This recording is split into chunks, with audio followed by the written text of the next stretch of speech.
துலாம் ராசியில் பிறந்தவர்களுக்கு இந்த மாதம் செலவுகள் நிறைந்ததாக இருக்கும். உங்கள் வருமானம் நன்றாக இருக்கும் என்றாலும் உங்கள் செலவுகள் அதிகமாக இருக்கலாம்.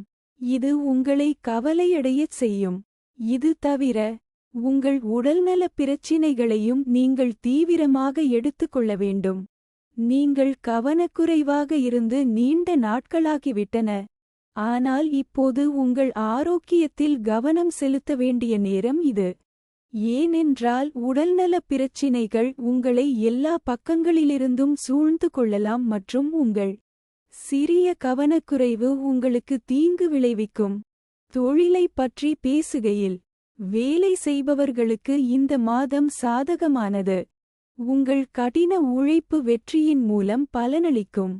கடின உழைப்புக்கு நீங்கள் தயாராக இருக்க வேண்டும். வேலையில் மாற்றம் செய்ய வேண்டிய நேரமும் இதுதான். ஆனால் இப்போதைக்கு எந்த புதிய மாற்றத்தையும் தவிர்த்துவிட்டு நீங்கள் இருக்கும் இடத்திலேயே இருங்கள். வியாபாரம் செய்பவர்களுக்கு நீண்ட தூர பயணங்கள் வர வாய்ப்பு உண்டு. வியாபாரத்தில் முன்னேற்றம் ஏற்படும். நீங்கள் புதிய தொடர்புகளை ஏற்படுத்துவீர்கள். அது எதிர்காலத்திலும் உங்களுக்கு பயனளிக்கும். அரசு துறையிலும் லாபம் கிடைக்கும்.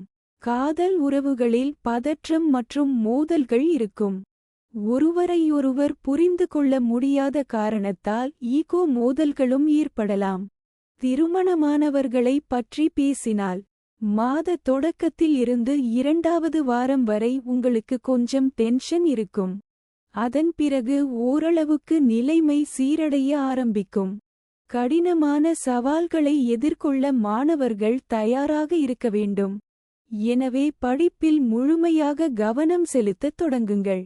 குடும்ப வாழ்க்கையில் மகிழ்ச்சியும் திருப்தியும் இருக்கும். இது மட்டுமே நீங்கள் திருப்தியுடன் தோன்றும் மற்றும் உங்கள் தன்னம்பிக்கையை பேணுவதில் முக்கியமான அனைத்து பணிகளிலும் உங்கள் குடும்ப உறுப்பினர்களின் ஆதரவை பெறுவீர்கள். இந்த மாதம் வெளியூர் பயணம் மேற்கொள்ளும் வாய்ப்பும் உள்ளது. பரிகாரம்: வெள்ளிக்கிழமை கன்னி பூஜை செய்ய வேண்டும். For more updates, subscribe our channel.